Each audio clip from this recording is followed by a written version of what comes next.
The first time Richard Scott held Malik, the boy wasn't even his, but he held him like he was. The hospital room smelled of antiseptic and something softer, milk and sweat and the fear of new beginnings. Miriam was asleep, her brow damp from labor, her face turned toward the window like she was already looking for something else. Richard cradled the newborn in his arms and whispered, "I'll take care of you, no matter what." And he meant it.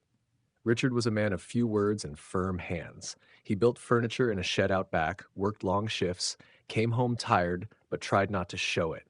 He had a strong back, a soft voice, and the kind of patience that can carry a household if it's not crushed beneath it. He loved Miriam.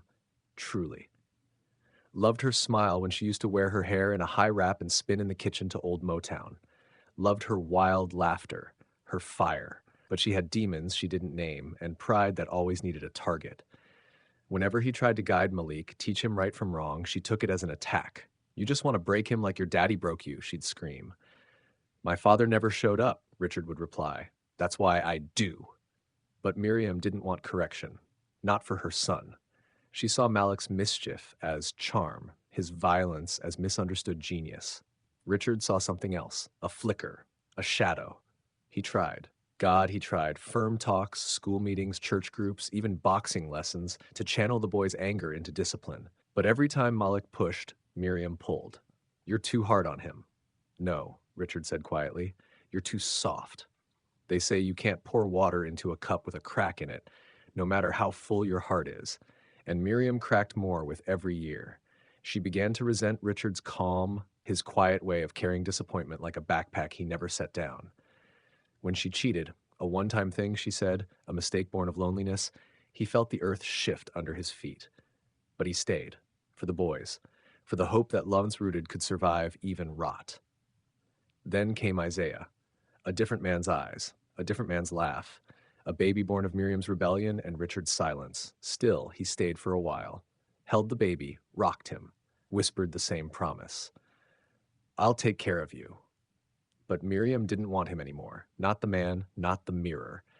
She saw in Richard every restraint she hated.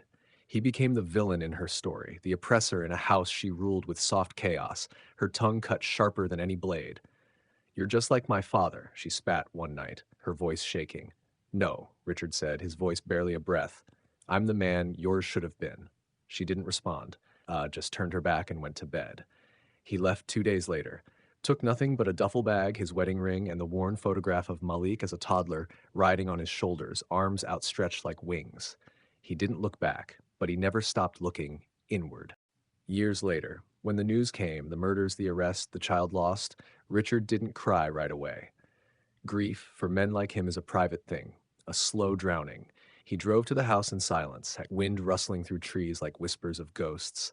The house still stood, crooked, hollow, a tomb that once smelled like cinnamon and wet soil.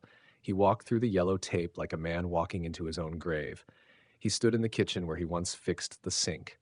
He saw the wall where Isaiah had scribbled crayon stars. He picked up a lone, blood-speckled Lego. The silence was unbearable. But in that silence, he heard everything.